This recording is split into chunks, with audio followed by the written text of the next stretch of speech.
Bonjour tout le monde, j'espère que vous allez bien. Dans cette vidéo, on va travailler sur le sujet 2024 en droit pour la filière STMG. On va revoir le sujet et du coup les différents éléments de correction. Je vous mets le sujet ici juste à côté, vous pouvez retrouver les différentes questions. Et ces questions-là, ça sera plus ou moins dans tous les sujets toujours les mêmes, en tout cas les premières questions. La première question d'un sujet de type droit, c'est toujours une qualification juridique qu'il faut faire. Si vous ne savez pas comment faire une qualification juridique, j'ai fait une vidéo là-dessus pour travailler la méthode. Je vous invite à la regarder. Et les deux questions d'après, la question 2 et la question 3 souvent, c'est des argumentations juridiques. Ici, à nouveau, il y a une certaine méthode à faire pour respecter la réponse à cette question. Donc, je vous invite à regarder la vidéo que j'ai faite à ce sujet-là si jamais vous n'arrivez pas encore à faire d'argumentation juridique. Puis vous avez toujours une dernière question ici, c'est pourquoi est-il nécessaire d'apporter les limitations à la liberté contractuelle? Ça, c'est toujours une question de cours où il faut faire un genre de mini-disserte si vous voulez. Mais c'est une question de cours. Les annexes peuvent aider à y répondre, mais il faut aussi avoir des connaissances personnelles, tout comme dans certaines autres questions. Donc tout d'abord, la toute première question, qui est la qualification juridique. Donc qualifier juridiquement les parties et les faits. Dans une qualification juridique, je vous le mets aussi à côté, un schéma qui récapitule ce qu'il faut faire. Il faut identifier 4 éléments. Les parties dans le litige, les liens entre les différentes parties, les faits concrètement avec les dommages qu'il y a eu, etc. et les suites. Donc ici, je vous ai mis la situation. Et dans la situation qui était présente en annexe, je vous ai surligné les différents éléments qu'il fallait repérer, qu'il fallait remettre dans votre qualification juridique. Donc d'abord, il y avait les parties dans le litige. Donc il y avait en jaune l'association Les Danseuses de Caen et la société à responsabilité limitée Camélia. Ça, c'était les parties au litige. Et en vert, le lien entre les parties, c'était un contrat qui a été signé. Ici, c'était un contrat de vente ou un contrat de consommation. C'est la même chose. Donc votre début de qualification juridique, elle devait commencer comme ça. L'association Les Danseuses de Caen a signé un contrat de consommation avec la société à responsabilité limitée Camélia. Qui portait sur l'achat d'une 60aine de costumes. C'est un truc comme ça le début de votre qualification juridique. Vous avez identifié les parties et le lien entre les parties. Ensuite, la troisième chose à repérer dans une qualification juridique, c'est les faits. Donc ici, je vous les ai mis en bleu, c'est toujours les éléments les plus importants. C'est là qu'il y a le plus de choses à dire, si vous voulez. Donc là, on l'a dit, c'était une commande qui a été passée pour une 60aine de costumes. Et ce qui s'est passé après, qui a créé le litige, c'est que les costumes, ils n'ont pas été livrés dans les temps. Il y a eu un retard de livraison. Ce retard de livraison a été coûteux pour l'association, c'est ce qui est indiqué. Donc là, vous précisez que l'association, elle a subi un dommage financier. Donc l'association, les Danseuses de Caen, dit à la société qu'à cause du retard et du dommage qu'ils ont subi, ils vont pas payer les 15 000 euros, ils vont payer 1 600 euros en moins. Et suite à cette information, la société, elle décide tout simplement de dire à l'association qu'elle ne va pas livrer les costumes tant qu'elle n'a pas la totalité du montant de la commande. Donc tant qu'elle n'a pas les 15 000 euros. Ça, c'est les faits. Ensuite, pour la qualification juridique, il faut identifier les suites. Ici, je les ai mis en rose. Vous pouviez simplement préciser que la société Camélia, elle estime être dans son droit en refusant cette livraison. Juste un simple élément comme ça. Et là, vous avez fini la première question qui était sur 2 points. Je rappelle que le sujet, il est en tout sur 10 points. Parce que pour avoir votre note du bac en droit éco, il y a le droit qui est sur 10 points, l'économie qui est sur 10 points. On additionne les deux notes, ça vous fait votre note sur 20.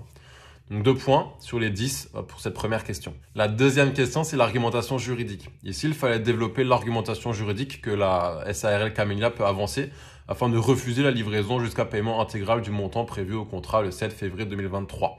Question à nouveau sur 2 points. Si vous ne savez pas comment faire l'argumentation juridique, regardez ma méthode.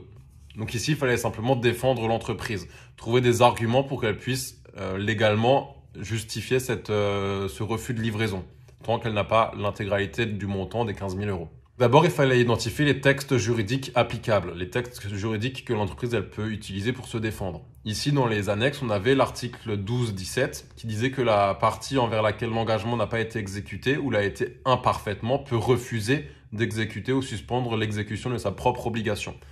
Et dans le 12-19, on précisait qu'une partie peut refuser d'exécuter son obligation alors même que celui-ci est exigible si l'autre n'exécute pas la sienne et si cette inexécution est suffisamment grave. Donc là, c'était les textes juridiques qu'il fallait repérer dans votre argumentation juridique. Ensuite, vous rappelez la situation. Donc dans la situation, je les ai mis en vert ici, l'acheteur, donc c'était l'association, s'était engagé à verser 15 000 euros à la livraison de la commande. Et il était précisé dans le contrat de vente qu'en cas de retard, aucune indemnité financière ne pourra être demandée au vendeur. Donc, Ensuite, vous faites la conclusion. Vous savez ce que la loi dit, si vous voulez, ce que le droit dit. Vous savez ce qui s'est passé dans la situation, donc vous concluez.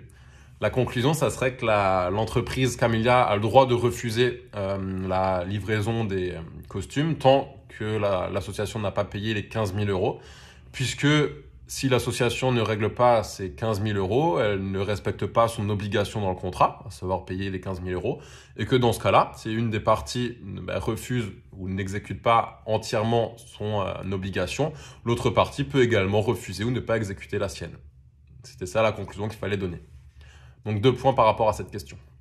Ensuite, la question 3, c'était à nouveau une argumentation juridique, mais ici, il fallait défendre l'autre partie. Donc développer l'argumentation juridique que l'association, les danseuses de camp, peut lui opposer. Donc ici, il faut trouver des arguments pour défendre l'autre côté, à savoir l'association. Ici, il y avait 2 arguments que vous pouviez donner. Le premier argument, c'était par rapport aux annexes à nouveau, donc les textes juridiques qui étaient applicables. Ici, on avait l'article 212-1 qui disait que dans les contrats conclus entre les professionnels et des consommateurs, sont de manière irréfragable présumés abusifs les clauses ayant pour objet de, et après on précisait, supprimer ou réduire le droit à réparation du préjudice subi par le consommateur en cas de manquement par le professionnel à une quelconque de ses obligations.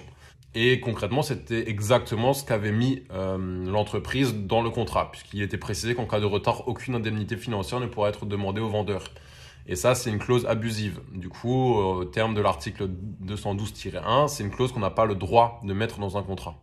Donc d'abord, vous identifiez juste le texte applicable, l'article 212-1. Ensuite, vous rappelez la situation. Vous rappelez que dans la situation, le professionnel, donc l'entreprise, avait mis dans le contrat un article où il était précisé qu'en cas de retard, aucune indemnité financière ne pourrait être demandée au vendeur.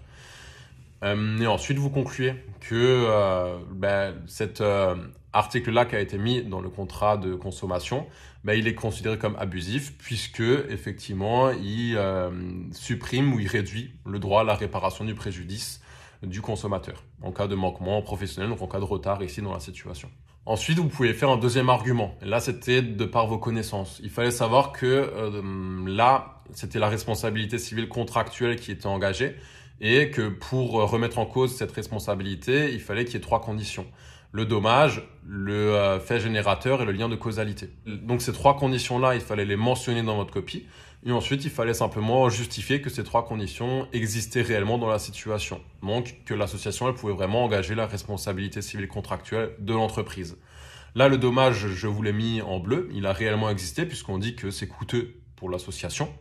Le fait générateur, c'est le retard. Et ensuite, le lien de causalité, c'est montrer que le fait générateur, c'est bien ça qui est la cause du dommage. Et ici, on précise bien que c'est à cause de ce retard, justement, que l'entreprise est là ce dommage financier. Donc, le lien de causalité, il est présent également. Et du coup, c'est un élément qui montre que l'association peut engager la responsabilité civile contractuelle de l'entreprise et du coup, ne pas payer la totalité des montants. Enfin, la toute dernière question, la question 4, qui est sur 3 points aussi. Pourquoi est-il nécessaire d'apporter des limitations à la liberté contractuelle? Ici, il fallait donc expliquer pourquoi c'était important qu'il y ait des limites à la liberté contractuelle. Il y avait 2 arguments minimum qui étaient demandés. Un des arguments, vous pouvez le trouver en annexe, et le premier, c'était des connaissances. Un des premiers arguments, c'était que les limites à la liberté contractuelle permettent de protéger certains individus. Premier exemple, protéger les salariés dans le cadre d'un contrat de travail. Donc, concrètement, l'employeur ne va pas pouvoir abuser de son pouvoir par rapport à son lien de subordination. Il y a certains droits qu'ont les salariés et l'employeur ne peut pas jouer sur ces droits-là. Le deuxième exemple, c'est le contrat de consommation. Concrètement, le fait qu'il existe des limites à la liberté contractuelle, ça va permettre de défendre le consommateur. C'était le cas dans la situation, par exemple, puisque l'employeur n'aura pas le droit d'insérer des clauses qui sont abusives. Donc, qui vont trop aller en préjudice au consommateur, comme c'était le cas dans la situation. Ensuite, le deuxième argument que vous pouviez évoquer par rapport à cette question, c'était un argument que vous trouvez dans l'annexe 4. Là, je vous ai mis cet argument en jaune. Concrètement, les limites à la liberté contractuelle, elles sont nécessaires pour préserver l'ordre public. L'ordre public, c'est une société qui vit en paix, en sécurité. Et il était précisé dans l'annexe 4 que l'ordre public permet de limiter les libertés des personnes, puisque pour préserver l'ordre public, donc une société de paix et de sécurité, l'État se donne le droit de limiter les libertés contractuelles, donc de limiter les libertés des citoyens. Vous faites ces arguments-là, vous les développez un petit peu, vous avez la totalité des points. C'est la fin de cette vidéo, j'espère que j'ai été clair par rapport aux différentes questions. Si jamais vous avez des questions, vous n'avez pas compris quelque chose, n'hésitez pas à le mettre en commentaire ou à m'écrire directement sur les réseaux sociaux. Ciao!